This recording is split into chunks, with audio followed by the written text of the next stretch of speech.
tous, aujourd'hui on se retrouve dans une nouvelle vidéo pour parler graphisme et notamment logo. Donc la dernière fois je vous ai posté une vidéo sur l'identité visuelle pour vous expliquer ce que c'était un peu. Aujourd'hui on va parler de logo et des 4 erreurs qu'il faut éviter dans la création de son logo.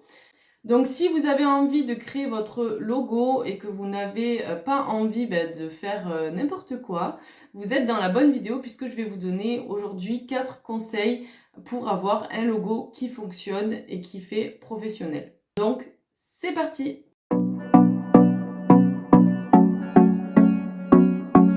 La première erreur à commettre pour la création de son logo, c'est de ne pas sortir du lot. Le logo a pour objectif tout simplement de vous représenter, de représenter votre marque, vous, votre entreprise.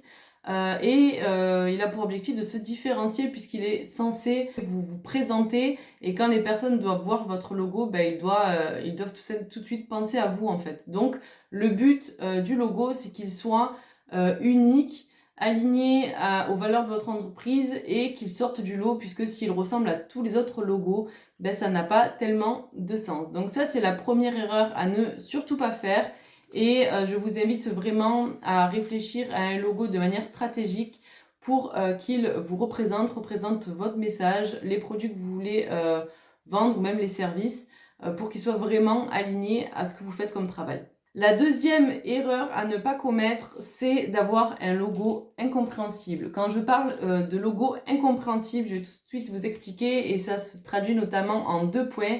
La première chose, c'est d'avoir un logo qui est surchargé, avec trop de texte, trop de symboles ou trop de couleurs aussi.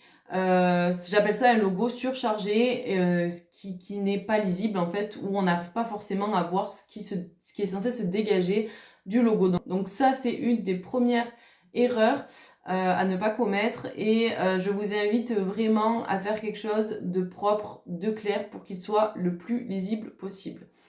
Deuxième erreur, du coup, c'est la lisibilité. Assurez-vous que votre logo soit lisible, que ce soit un symbole, que ce soit des typographies. Je vois des fois des logos typographies très très jolis, mais qui ne sont pas lisibles à partir du moment où on commence à réduire le logo, et là ça commence à être problématique, puisque le logo est censé pouvoir aller sur toutes les plateformes, tous les supports de communication que vous utilisez, donc il doit être compréhensible et lisible de partout. Ensuite, troisième erreur, elle est un peu liée au point que je viens de vous présenter, c'est d'avoir un logo avec trop de couleurs.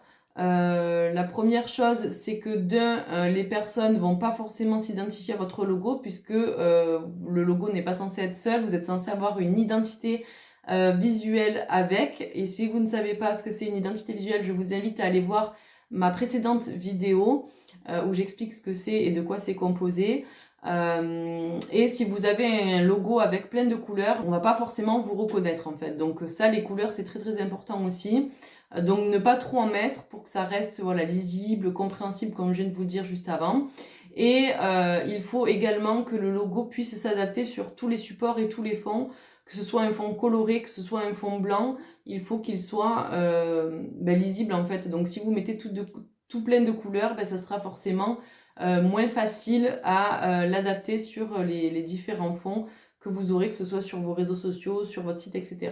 Et ensuite, dernier point, et c'est encore des erreurs que je vois beaucoup trop malheureusement, c'est négliger la qualité du logo.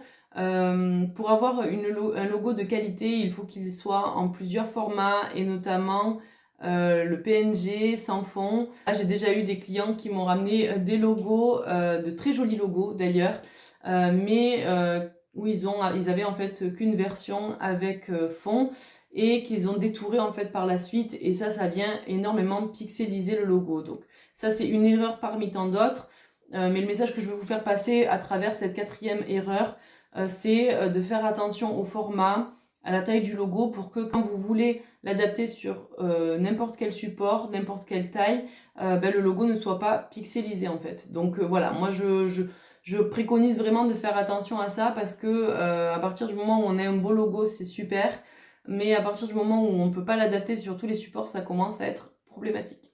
Voilà pour les 4 erreurs que je voulais partager avec vous concernant le logo. J'espère que cette vidéo vous aura été utile. N'hésitez pas à me le dire en commentaire et à me mettre un petit pouce si ça vous a intéressé. Et si vous souhaitez me soutenir et m'encourager à faire de nouvelles vidéos, n'hésitez pas à vous abonner et à éventuellement activer la petite cloche pour être informé des nouvelles vidéos. Voilà, je vous dis à très vite dans une nouvelle vidéo.